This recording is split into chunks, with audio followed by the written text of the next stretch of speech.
الحمد لله وحده والصلاة والسلام على من لا نبي بعده أما بعد فأعوذ بالله من الشيطان الرجيم بسم الله الرحمن الرحيم إنهم فتية آمنوا بربهم وزدناهم هدى صدق الله العظيم۔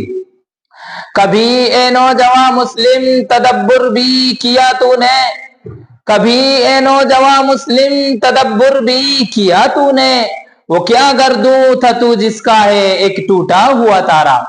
سامعین ذی وقار، علامہ اقبال کے دور میں دنیا بھر کے مسلمان ذلت و خواری کا شکار تھے۔ عظیم اسلاف کے کارنامے ان کے لیے بے مقصد کہانی بن گئے تھے۔ شاندار ماضی محض خواب بن کر رہ گیا تھا۔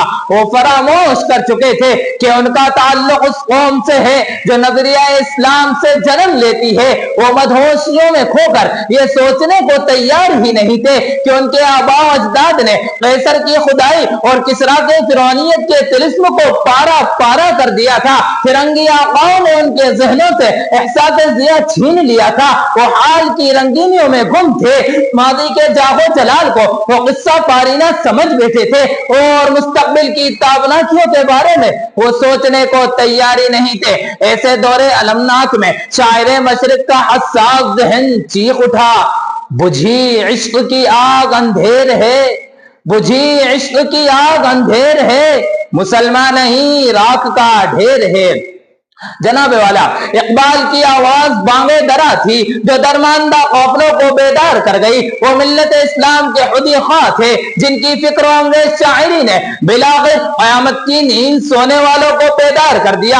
اقبال نے مسلمانوں کو محبت رسول کا لافانی درس دیا۔ عظیم المرتبت اجداد کے کارناموں کے حسن کو ماضی سے بے بہرا مسلمانوں کے دلوں میں اتار کر انہیں طاغوتی قوتوں کی آنکھوں میں آنکھیں ڈال کر شہادت کو سینے سے لگانے کا حوصلہ بخش دیا۔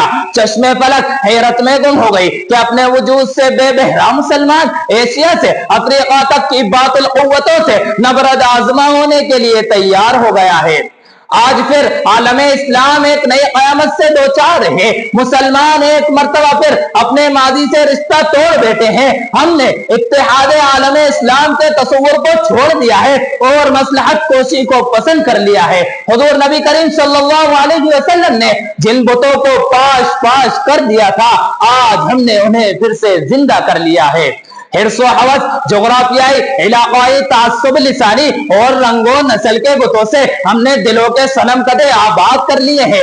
قدرت ہر قوم کو بننے کا ایک موقع ضرور دیتی ہے۔ ہمارے لیے بھی خواب غفلت سے بیدار ہو کر فکر و تدبر سے کام لینے کا آخری موقع ہے۔ خدا را ایسے رائے گا نہ جانے دیجئے، باطل قوتوں سے گھراسا ہونا چھوڑ دیجئے۔ شرار بولہبی ہمیشہ چراغ مصطفی سے ستیزہ کار رہا ہے۔ پاکستان ہو یا افغانستان، فلسطین ہو یا عراق، خدا را اپنے اسلاف سے رشتہ جوڑ لیجئے، ان کے کارناموں سے حیات نو حاصل کیجئے۔ یقین جانیے آنے والا وقت آپ کی لافانی صبح آزادی کا انتظار کر رہا ہے۔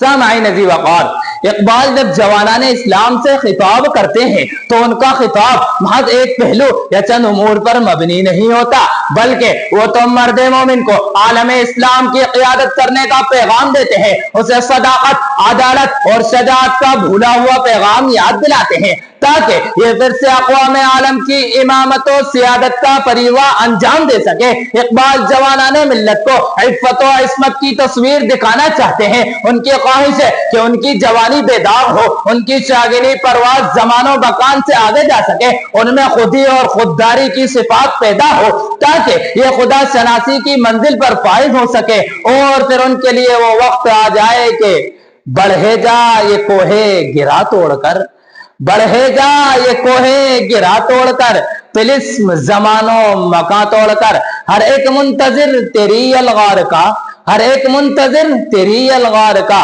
تیری شوخی فکر و کردار کا، وما علینا الا البلاغ۔